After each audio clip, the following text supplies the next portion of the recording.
삶을 살다 보면 결단을 해야 하는 상황이 찾아옵니다.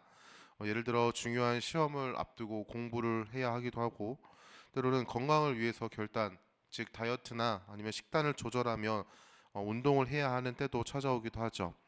아니면 어떤 일을 하기 위해서 목표를 이루기 위해서 결단을 하는 경우도 있습니다.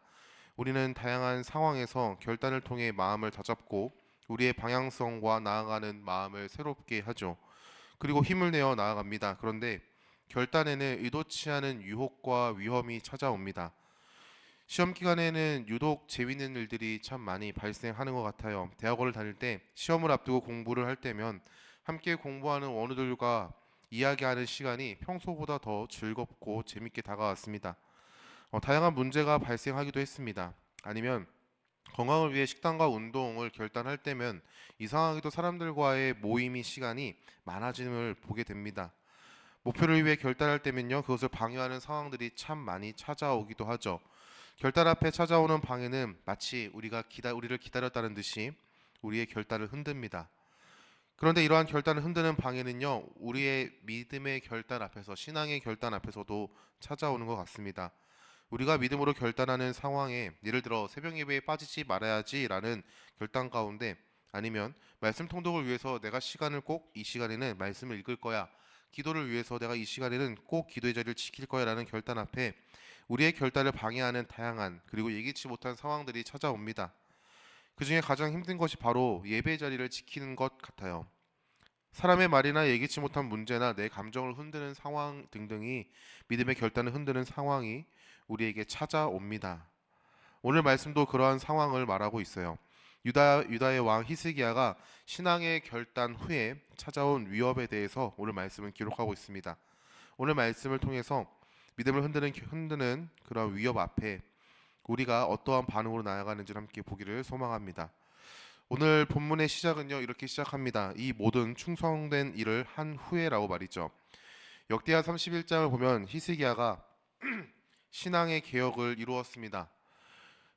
역대하 31장 1절에서 2절의 말씀을 보면, 유다의 여러 성읍에 있었던 우상, 하나님께서 가증하게 여기시는 우상의 산당과 제단을 허물었고 주상과 목상을 깨뜨렸습니다라고 얘기합니다. 하나님 외에 다른 것은 우상임을 선포하고 하나님의 가증한 모든 것을 제거하였죠. 그리고 역대하 31장 3절 4절의 말씀을 보면 율법에 기록된 대로 제사를 드리도록 했습니다. 그리고 제사장들과 레위 사람들이 제사에 집중할 수 있도록, 하나님을 섬기는 일에 집중할 수 있도록 율법을 따라 백성들에게 일정량의 제물을 걷게 하였죠. 그것이 바로 역대하 31장 5절부터 시작되는 내용입니다. 히스기야의 결단으로 하나님을 향한 신앙이 회복되었습니다. 예배가 회복되었고 제사장과 레위인이, 그리고 다른 백성들이 어떠한 삶의 방향으로 나아가는지에 대해서 회복하게 되었죠. 신앙이 회복되니 율법적인 그리고 윤리적인 부분도 회복되었을 것입니다. 그래서 역대하 32장은요, 이 모든 충성된 일을 한 후에라고 시작합니다.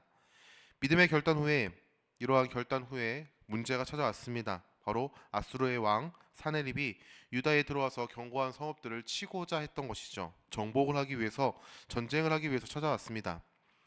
히스기야와 유다의 신앙을 흔드는 상황들이 발생한 것이죠. 신앙의 결단을 흔드는 상황이 발생했습니다.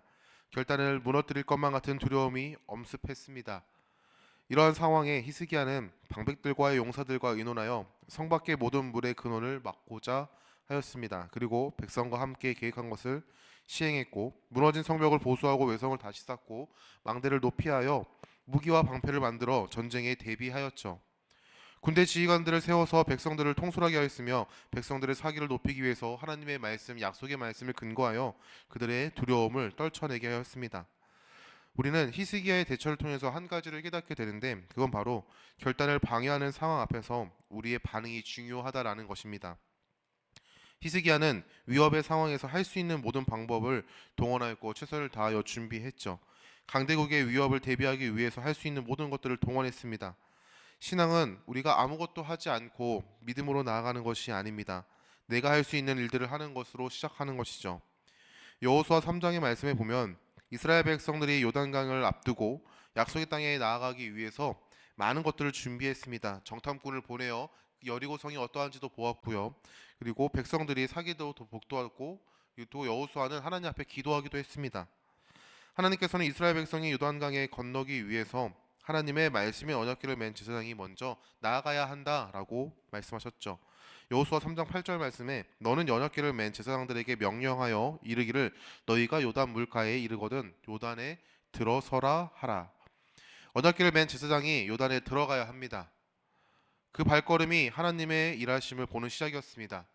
범람하는 시기 가운데 물이 가장 많이 범람하는 시기 가운데 발을 한번 헛딛는 것만으로도 죽을 수도 있는 상황 가운데 하나님의 언약궤를 맨 제사장이 그 한 걸음을 내딛어야 한다라고 말씀하고 있죠. 여호수아 3장 15절과 16절 말씀입니다. 요단이 곡식 거두는 시기에는 항상 언덕에 넘치더라. 궤를 맨 자들이 요단에 이르며 궤를 맨 제사장들이 발이 물가에 잠기자 곧 위에서부터 흘러내리던 물이 그쳐서 사단에 가까운 매우 멀리 있는 아담 성읍 변두리에 일어나 한 곳에 쌓이고 아라바의 바다 여매로 향하여 흘러가는 물은 온전히 끊어지매 백성이 여리고 앞으로 바로 건널세라고 얘기합니다. 그 제사장의 한 걸음이 하나님의 믿음의 기적을 보게 한 것이죠. 사랑하는 성도 여러분, 믿음의 반응은 우리의 최선이 동반됩니다. 히스기야는 자기들이 할 수 있는 모든 최선을 다했습니다. 나라와 백성을 위협하는 상황에서 히스기야는 방관하지 않았고 할 수 있는 모든 것들을 동원하였죠. 이것이 결단에 찾아오는 위협에 적절한 성도의 반응임을 기억해야 합니다. 어떤 이들은 하나님을 그저 바라봐야 한다라고 모세가 하나님을 바라봐라, 하나님의 일하심을 바라봐라 라는 그 말 때문에 아무것도 하지 않으려고 합니다. 기도하지 않으려고 하고요. 도망치지 않으려고 하고요. 대적하지 않으려고 합니다. 그러나 그것은 어쩌면 하나님께서 허락하신 상황에서 믿음이라는 이름으로 우리의 무책임한 게으름을 보이는 걸 수도 있습니다. 결단을 흔드는 상황이 찾아왔다면 우리는 그 결단에 흔드는 상황 앞에 최선을 다해야 됩니다. 예를 들어서 주일 예배를 지키는 결단을 흔드는 상황이 찾아왔다면 그 마음을 흔드는 상황 앞에서 도망치십시오. 말씀을 읽는 것을 결단했는데 그것을 흔드는 상황이 찾아왔다면 말씀을 읽는 상황 가운데 방해되는 모든 것들을 눈앞에서 치워버려야 합니다. 기도의 결단을 흔드는 상황이 찾아왔다면 기도할 수 있는 환경이 있는 교회로 나아오십시오. 우리의 결단을 방해하는 상황에 우리의 최선이 있어야 함을 우리는 기억해야 합니다. 히스기야는 할 수 있는 모든 방법을 동원했습니다. 그런데 아수르는 작은 나라, 유다가 감당할 수 없을 만큼이나 강한 나라, 아수르의 그 모습을 보고 두려워했습니다. 군사적으로나 유다는요 상대가 되지 않은 나라였어요. 그런 가운데 아수르는 유다가 내부에서부터 분열하도록 유다 백성들에게 나아가 히스기야를 조롱하고 하나님을 조롱합니다. 9절부터 19절의 그 내용이 조롱의 내용인데 정리해보면 유다의 대처는 쓸모없다라는 내용입니다. 그리고 자기들의 강함을 드러내며 히스기야가 백성을 속이고 있다라고 말하죠. 더 나아가 하나님을 비방합니다. 지금까지의 모든 나라의 신들이 우리의 신 앞에 굴복하였다라고 얘기하죠. 하나님은 자기 백성을 구원할 수 없는 나약한 신이라고 비난합니다. 우리는 여기서 신앙의 결단을 흔드는 상황은 우리의 생각보다 교묘하고 노련하며 강하다는 사실을 알아야 합니다.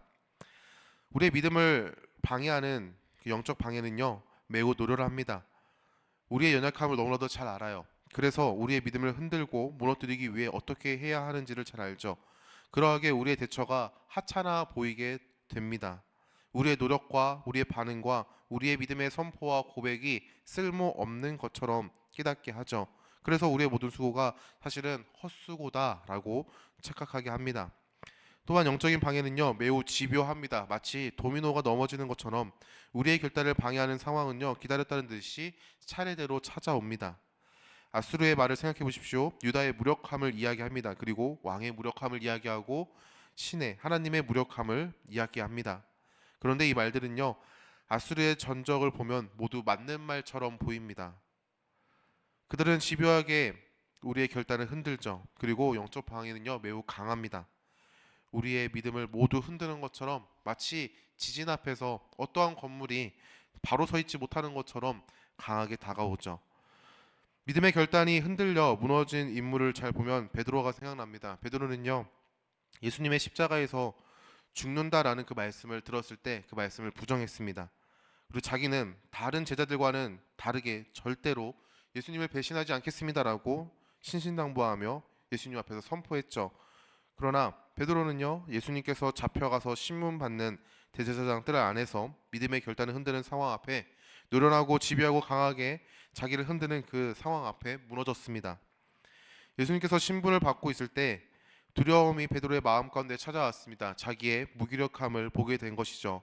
그리고 세 명의 사람을 통해서 베드로의 두려움을 들쳤습니다. 그리고 죽음이라는 강한 두려움 앞에서 베드로는 자기가 했었던 믿음의 결단을요 모두 버리게 되었죠.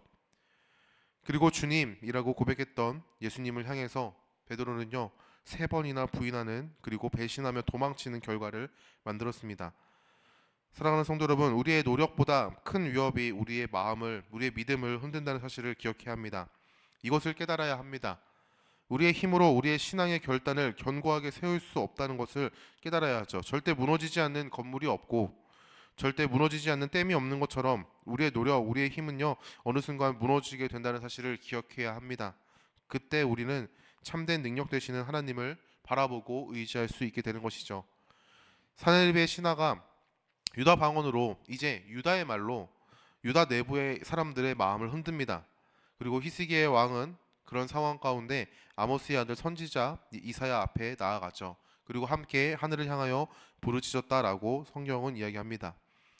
그런데 열왕기 하의 말씀을 보면 히스기야의 대처가 좀 더 상세하게 기록되어 있습니다. 열왕기 하 18장 13절부터 19장 37절까지가 오늘의 말씀의 내용을 기록하고 있는데 그 말씀이 오늘 말씀보다 좀 더 상세하게 기록되어 있습니다.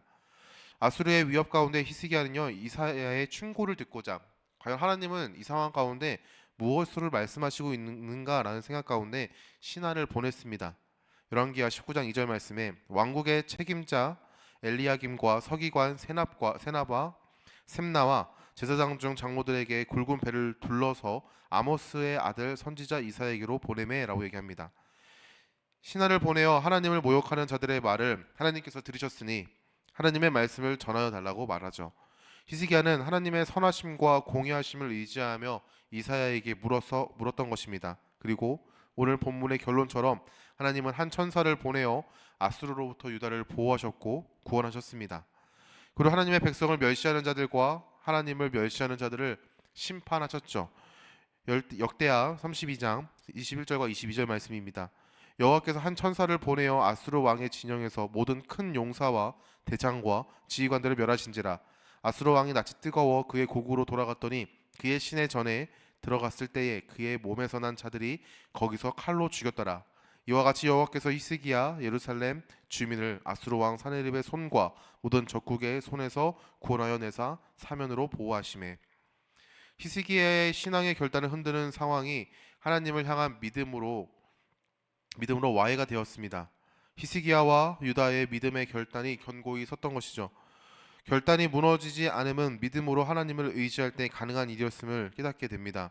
사랑하는 성도 여러분, 우리의 신앙의 결단을 견고하게 하는 것은 하나님을 향한 믿음입니다. 하나님의 선하심과 공의하심을 의지했던 히스기야는 문제 앞에서 이사야를 찾았습니다. 그리고 하나님께 기도했죠. 눈앞에 보이는 상황은 계속해서 자기를 조롱하고 위협하고 무너뜨릴 것만 같았지만 그 가운데 시선을 하나님께로 돌리어 하나님을 의지했습니다. 그때 하나님의 도우심을 보게 된 것이죠. 우리의 믿음의 결단을 흔드는 상황에서 선하신 하나님을 바라볼 수 있길 소망합니다. 우리의 최선은 그 믿음의 바탕 아래에서 시작되는 것입니다. 내 노력과 내 경험은 선하신 하나님을 향한 믿음이 전제된 우리의 반응입니다. 부족하고 연약할수록 그러나 우리는요 그 힘을 내게서 나오는 것이 아닌 하나님에서 나옴을 인정하고 나아가야 합니다. 우리의 힘은 우리가 아닌 우리를 사랑하셔서 자기 자신을 버리신 하나님의 아들로부터 나오는 줄 믿습니다. 베드로는 예수님을 세 번이나 부인한 제자로 성경에 기록되고 있죠. 참 수치스러운 일입니다. 어쩌면 지우고 싶은, 어쩌면 예수님의 제자로서 그 부분은 지웠으면 좋겠다라고 강력하게 항의할 만도 한데 너무나도 적나라하게 그 내용들이 기록되어 있죠. 그러나 이 수치는요 예수 그리스도 안에서 회복을 이루었고 예수 그리스도를 전하는 복음의 사도가 되었음을 성경은 이야기하고 있습니다. 베드로는 주님을 믿고 의지함으로 나면서 못 걷게 된 사람에게 나아가 그를 일으켜 세웁니다. 주님을 의지하고 주님을 믿고 의지함으로 말미암아 자기의 목 앞에 칼이 들이대어지는 순간 앞에서도 담대하게 예수 그리스도의 이름을 선포하죠. 베드로의 행동의 시작은 믿음에서 출발했고 위협의 순간에서도 믿음으로 행동했습니다. 우리의 삶에 찾아오는 위협, 결단을 무너지게 하는 상황 앞에서 믿음으로 예수 그리스도를 바라볼 수 있길 소망합니다. 히스기야가 하나님을 의지했을 때 하나님의 선하심을 보았듯 우리가 주님을 의지함으로 나아갈 때 우리는 주님의 선하심을 바라보게 될 것입니다. 말씀을 맺겠습니다. 신앙의 결단을 고백해야 하는 때가 다가오죠. 하나님께서 허락하신 감동하심을 따라 그 은혜에 우리가 믿음의 결단, 믿음의 고백, 그리고 믿음으로 선포하는 때가 찾아옵니다. 그러나 우리의 결단을 비웃듯 많은 문제가 찾아오고 상황과 환경은 우리의 결단을 무너뜨리려고 끊임없이 우리를 방해합니다. 하지만 우리는 주어진 상황 안에서 믿음으로 나아가야 합니다. 부족함 앞에 노력해야 하고 근심 가운데 담대함으로 선포해야 하죠. 그러나 이 모든 반응이 내가 이것을 이루는 거야 라는 전제가 아니라 이 모든 반응이 내 안에 역사하시는 하나님께서 이루실 것이라는 믿음의 반응이어야 합니다. 믿음이 전제된 반응임을 우리는 기억해야 하죠. 믿음으로 보이는 우리의 최선의 반응, 그 반응 가운데 하나님은 선하심으로 응답하시는 줄 믿습니다. 기대하고 소망하는 마음으로 오늘 하루를 살아내는 더시티 사랑의 교회 성도님들 될 수 있기를 예수님의 이름으로 축원합니다.